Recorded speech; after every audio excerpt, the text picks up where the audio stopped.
do you think about whenever you hear sanctions? Oh yeah, sanctions. Yeah, sanctions. Yeah, just put sanctions on them. Was it like just a piece of paper? We just write sanctions and say, hey, we put sanctions on you? This is war, and you're going to conduct it with cyber attacks and banking and sanctions and all this other stuff. And China's over here going, yeah, we're just going to monitor the situation. That's code for they're allied with Russia, and they don't care what Russia does because they know what Russia's going to do. And they've taken months to secure their supply chains, to secure their networks, to make sure that their banking transactions are not disrupted. Listen to what Joe Biden had to say whenever he announced sanctions against Russia. We have purposely designed these sanctions to maximize the long-term impact on Russia. What did he just say? He said they're going to do sanctions. What do you think about whenever you hear sanctions? Oh yeah, sanctions. Yeah, sanctions. Yeah, just put sanctions on them. Was it like just a piece of paper? We just write sanctions and say, hey, we put sanctions on you? Oh, well, it's just some guy with the computer does the stuff and the banks do the things and they can't access their ATM card doesn't work. Basically, fencing you in or preventing you from doing something. But it's also a misnomer because when someone says the word, we're just going to do sanctions on them, the effect of that, I believe, in the American psyche, this word has been drummed and drummed and drummed, and the context is North Korea, the context is Saddam Hussein in Iraq, the context is anyone who goes against our foreign policy, but it's always been someone who's been weaker than us militarily. So when we say we're going to put sanctions on them, America's like, okay, yeah, they'll get back in order. We're going to punish them. We're going to take some of their money. Oh, he invaded Ukraine. We're going to take a lot of their money. So saying the word sanctions, I believe, has an automatic value whenever you say we're just going to put sanctions on them. You're going to be like, okay, yeah, good, do it, take their money. That's a very Western way of thinking about relationships. It's a very Western way of thinking about power dynamics. It's a very Western way of thinking about truth. You're going to sanction their bank account, which presupposes they need banks to do stuff. What if they didn't need those banks to do the stuff that they want to do? Then sanctioning the banks that don't really matter to the places of the people who are doing the bad stuff, they're just like, okay, yeah, sure, go ahead. If the whole world's economy was based on scissors, and you sanction these pairs of scissors, it's like, oh, Jarrin, we got your scissors. Okay. Take my scissors. Take my scissors, bro. Don't take my scissors. Oh, no. Don't take my scissors away from me. I care so much about the scissors that you just sanctioned. The purpose of Biden saying that was to convince Americans listening to him, in the eyes and the ears to the key terrain, that they're doing something about it. And then he said, we're going to design the sanctions to get long-term, which means, hey, America, you're not going to see effects. These are long-term sanctions. Long-term sanctions, which, in my view, begs the question, are they really doing anything? Are they really having any effect in Russia? Because if it's long-term, that's another future comment. Don't you see how he's stealing from the future? And who knows the future? God knows the future, not them.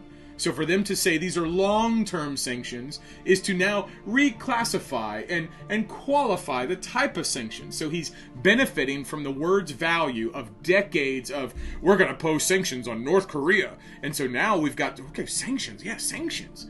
And then with these are long-term sanctions. Oh yeah, okay, these are long-term sanctions. And so the people who wear the masks and took the jab are also now going to say, well, there's long-term sanctions. They're not short-term sanctions. They're long-term sanctions. Right? Like long-term sanctions is enough of a father of lies. The father of lies just enabled the American people through the eyes, the ears, to believe that, okay, we're going to get them in the future. The US dollar has been the global reserve currency for 70 years going on. It's not backed by gold. It's fiat. It's not indexed to anything. The central banking system is what Russia is not fully reliant on. Who is fully reliant on it? America, United Kingdom, Europe, a lot of countries around the world. The central bankers, because they've got their hooks in many different countries, they'll basically just say, we're going to take your money. We're going to freeze your account. The thinking is we're going to take your money from you, and if we take your money from you, you will obey us. This pull quote, it says, and since China will brush off these threats of sanctions if it were to accept Russian banks into its orbit, it's now clear that instead of driving a wedge between Russia and the country that is true, the biggest U.S. challenger on the global scene, China, the West, has succeeded in bringing the two powers even closer together while putting the fate of the world's reserve currency in jeopardy. Dylan Grice explained later, never seen weaponization of money on this scale before. You only get to play the card once. China will make it a priority to need no US dollar before going for Taiwan. It's a turning point in monetary history, the end of the US dollar hegemony, and the acceleration towards a bipolar monetary order. The US dollar has been the global reserve currency for 70 years going on. It's not backed by gold, it's fiat, it's not indexed to anything. The people who print it are the Federal Reserve. The Federal Reserve is not owned by the government, it's owned by a private family called the Rothschilds. The Rothschilds who own this Federal Reserve Bank print the money and they tell other people what it means. And because people believe it, because people have trust in that currency, they're able to manipulate other countries and other players with sanctions to get them to behave. Because if everyone uses currency that's indexed to the dollar, then everyone needs the dollar to exist in order for their behavior and their trust and their commerce to be dependent. This is a very elaborate system. This is a global system. This is very, very, very influential. Well, what's going on in China is China has basically aligned with Russia. Putin is no fan of these central bankers. And so with Russia and China aligning, you have people that are stepping away from the system. China, who has purchased many politicians in America, has bought many people off, was ravaging us by moving our manufacturing to them and making us dependent on them. And now that China manufactures, and now China has grown up and built up its own infrastructure, now China has become more advanced economically, is now aligning geographically with Russia. So now you got Russia, 11 time zones, China, 1.5 plus billion people, Asia landmass, boom, right there. They're building themselves an economic center. This is China's grand strategy. China's grand strategy is to shift the economic orbit from America to Beijing. What's going on is that you've got a central banking system that has exerted international control, has literally used its effects, its power, its leverage to keep this global order that's in place. Now, of course, there's a direction that global order is headed. That's the New World Order. That's Luciferian. That's evil. I don't like that. That's bad. But now there's these competitors. Now, Russia and China are joining together to compete against that system, and that's what's going on. So the question is, what does that mean for you? Everything that I have is for his glory, and because that's the case, when he gives me stuff, I'm going to be like, thank you, this is what I need, this is what I'm going to give to these people. Live Local is building a local culture of consequence to defeat these godless commies. The idea of Main Street is automatically, it's a rejection of K Street, the lobbyists, whatever.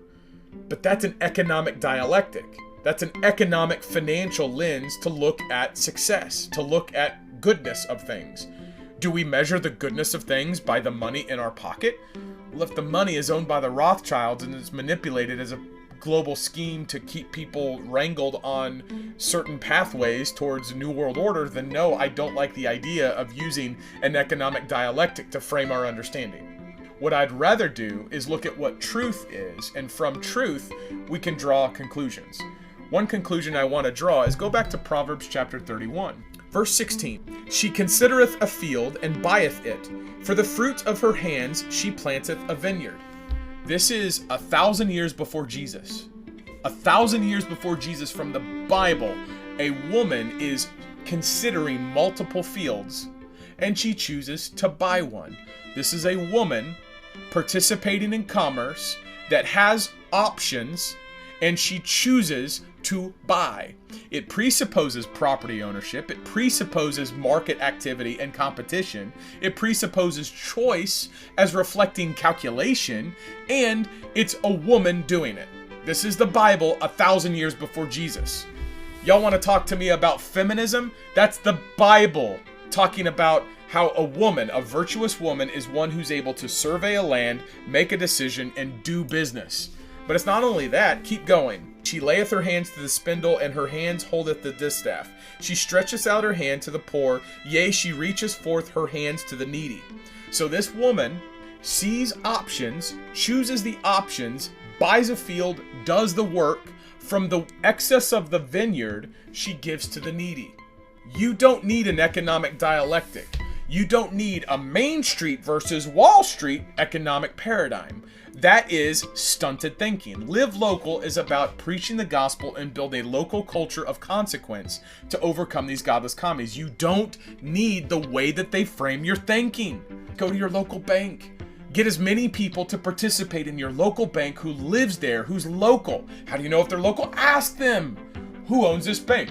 I own this bank. Do you live around here? No, I'm a godless commie from 500 miles away. I own 5,000 banks. Okay, about face, forward, march. Go to another bank. Go to the bank that's like, this been my family for 6 generations. We only have 2 locations and we're in this county. That's the person you talk to. And then get as many people to go to that bank. What you're doing is you're building resilient communities that are able to withstand the chaos of the world. You and I can't stop the Rothschilds. You and I can't stop China and Russia pairing up with each other. What can we do? We can look at our neighbors. We can say, virtuous people consider the behavior that they do, and they do it with their talents, they do it with their intelligence, and then when they benefit from that because it's to the glory of God, they give to the people who are in need. That's what happens. That's the Main Street Initiative. That's what economics needs to happen. That's live local, but people don't talk like this. They don't talk like this because they frame everything in this dichotomous relationship, but they don't understand that the paradigm itself is based on the lie. The lie is that you need Main Street, a Main Street Initiative. No, what you need is virtue. What you need is to honor God with your actions. What you need is to pray to Jesus Christ. What you need is the gospel. What you need is to orient all things in your life to serve Him. And by doing that, everything that I have is for His glory. And because that's the case, when He gives me stuff, I'm going to be like, thank you, this is what I need. This is what I'm going to give to these people. It's this type of economic thinking that's going to shatter the grasp of the godless commies on us.